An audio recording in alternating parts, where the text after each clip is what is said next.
अस्सलाम वालेकुम एवरीवन। तो कैसा रहा बायोलॉजी का portion?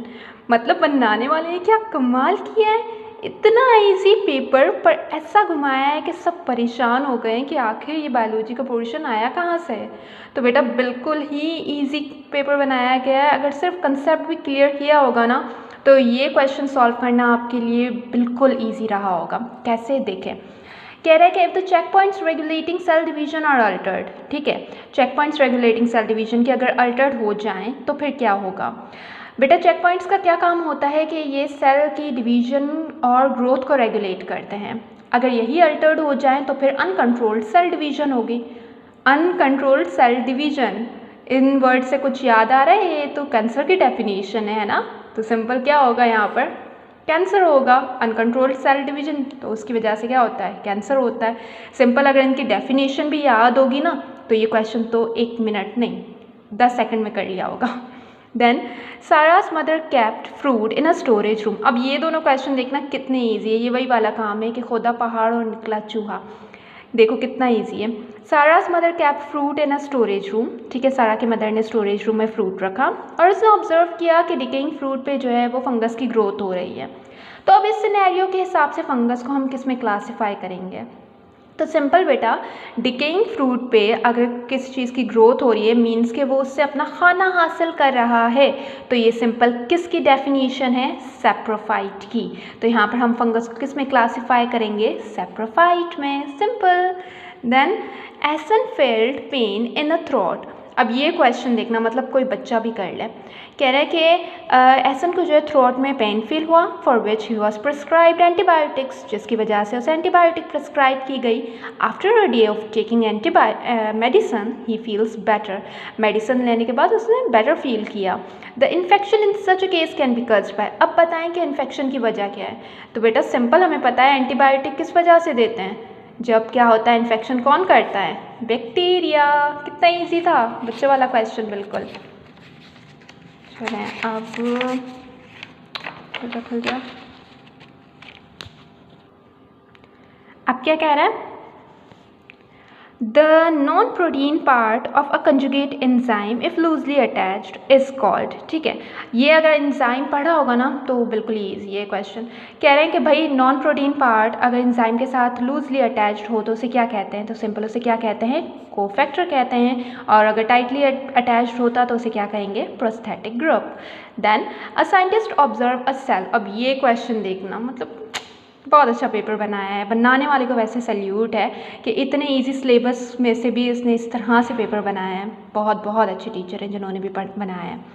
A scientist observes a cell with proper ATP production and respiratory activity.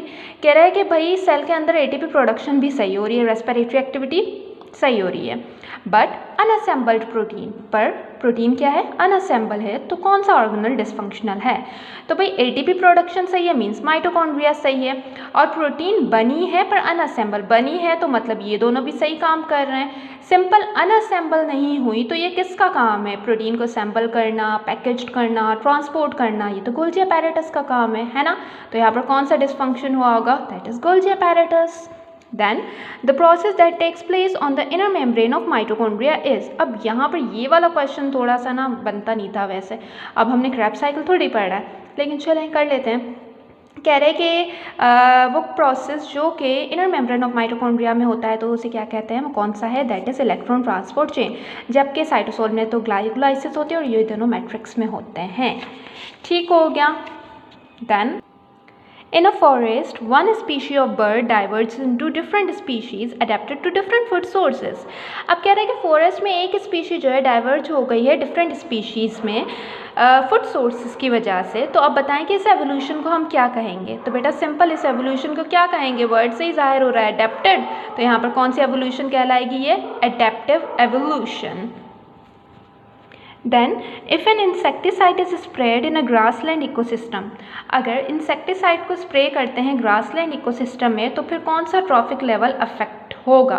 अब बेटा सिंपल ग्रासलैंड इकोसिस्टम पे अगर हम इंसेक्टिसाइड स्प्रे कर रहे हैं मतलब कि हम प्लांट्स वगैरह पे इंसेक्टिसाइड स्प्रे कर रहे हैं। अब इंसेक्टिसाइड अफेक्ट किसे करते हैं? इंसेक्ट को करते हैं। और इंसेक्ट क्या है? हमारे पास प्राइमरी प्रोड्यूसर है, वो मेनली डिपेंड करते हैं प्लांट्स पे। तो जब इंसेक्ट प्लांट खाएंगे तो फिर क्या होगा कि वो अफेक्ट होंगे। तो इंसेक्ट हमारे पास क्या है? प्राइमरी कंज्यूमर हैं। तो यहाँ पर हमारा कौन सा ऑप्शन करेक्ट होगा? That is B. कितना सिंपल था। Then algae are placed means के अब आपने करना क्या है कि बिल्कुल आराम से रिलैक्स होकर जाना है। पेपर बहुत ज़्यादा इजी है, बिल्कुल कंसेप्चुअल है, सिर्फ गौर से क्वेश्चंस को पढ़ने हैं, अपना दिमाग यूज़ करना है और आराम से पेपर को अटैम्प्ट करना है। सिंपल मेरी तरह करना कि ढेर सारी चीज़ें लेकर जाना और वहाँ पर बैठ के, क्योंकि 1-2 घंटा होता है टेस्ट में, जल्दी बुला लेते हैं, तो आराम से बैठ के वहाँ पर खाना पीना, दूसरों की बातें सुनना और मोस्ट इम्पॉर्टेंट दुरूद पाक पढ़ते रहना। और फिर रिलैक्स होकर जब पेपर को अटैम्प्ट करोगे ना तो बहुत ईजी रहेगा आप लोग के लिए पेपर और इंशाल्लाह बहुत अच्छा होगा। ठीक है, मैं भी ऐसे ही करती थी और अल्हम्दुलिल्लाह से मेरे टेस्ट बहुत अच्छे जाते थे। Then algae are placed in a group of plant like protist because algae को हमने जो है प्लांट लाइक प्रोटिस्ट में रखा है। क्यों? अब ये तो भाई सबको पता होगा जिसने भी थोड़ी बहुत भी प्रिपरेशन की होगी। क्यों? क्योंकि एल्गी फोटोसिंथेसिस करते हैं प्लांट की तरह, इसीलिए हमने इन्हें प्लांट लाइक प्रोटिस्ट में रखा है। They can perform photosynthesis. Then intensive exercise, अब ये क्वेश्चन भी देखना कितना ईजी है। कह रहे कि intensive exercise increase heart rate to supply more oxygen towards the body muscles. This response show the coordination between. अब कह रहा है कि बताएं कि भाई अगर एक्सरसाइज हो रही है, ठीक है, उसमें हार्ट रेट इंक्रीज़ हो रहा है, ज़्यादा ऑक्सीजन चाहिए बॉडी मसल्स को, तो अब बताएं कि इनमें कौन से दो सिस्टम्स जो है आपस में कोऑर्डिनेट कर रहे हैं। अब सिंपल बेटा एक्सरसाइज हो रही है मीन्स ब्रीथिंग रेट इंक्रीज़ हो रहा है, breathing rate increase means respiratory system, है ना। अब ऑक्सीजन की नीड ज़्यादा है, हार्ट रेट इंक्रीज़ हो रहा है ताकि ज़्यादा से ज़्यादा ऑक्सीजन को वो सप्लाई कर सके और मसल नीड को पूरा कर सके। तो हार्ट रेट मतलब सर्कुलेटरी सिस्टम, है ना। तो सिंपल क्या, रेस्पिरेटरी सिस्टम और सर्कुलेटरी सिस्टम मिलके ऑक्सीजन की नीड को कंप्लीट कर रहे हैं। तो यहाँ पर हमारा कौन सा ऑप्शन करेक्ट होगा? That is C. कितना इजी था। Then evolution is supported by the presence of homologous structure because अब homologous structure हमें पता है क्या होते हैं कि वो structure जो कि फंक्शन उनका अलग अलग हो पर दिखने में एक जैसे हो। तो वो किस वजह से, तो वो हमें पता है क्योंकि हमें कहीं ना कहीं हमारा मानना ये है कि वो इसलिए दिखने में सेम है, काम भले डिफरेंट हो पर वो स्ट्रक्चर दिखने में इसलिए सेम है क्योंकि उनके एंसेस्टर्स कॉमन थे। तो यहाँ पर हमारा कौन सा ऑप्शन करेक्ट होगा? That is C, they show common ancestors. चले भाई लाइट भी गई, लास्ट क्वेश्चन सॉल्व कर लें। In an experiment a student observed that removing algae from a pond decreased the fish population. This shows that। अब बेटा कह रहा है कि एक्सपेरिमेंट में देखा गया कि जब जो है वो हमने एक फ़िश पॉन्ड से एल्गी को रिमूव किया तो वहाँ पर फ़िश पॉपुलेशन भी डिक्रीज़ होती गई। किस वजह से? क्योंकि हमें पता है कि एल्गी क्या करते हैं, फोटोसिंथेसिस करते हैं मींस ऑक्सीजन न्यूट्रिएंट्स प्रोवाइड करते हैं। अगर एल्गी को ही निकाल दिया जाएगा तो फ़िश की पॉपुलेशन पे जाहिर सी बात है अफेक्ट पड़ेगा, जिसकी वजह से वो डिक्रीज़ होती गई। तो यहाँ पर हमारा कौन सा ऑप्शन करेक्ट होगा?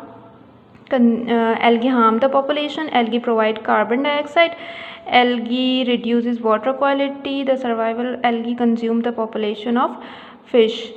तो यहाँ पर हमारा होगा algae provide carbon dioxide of food for fish।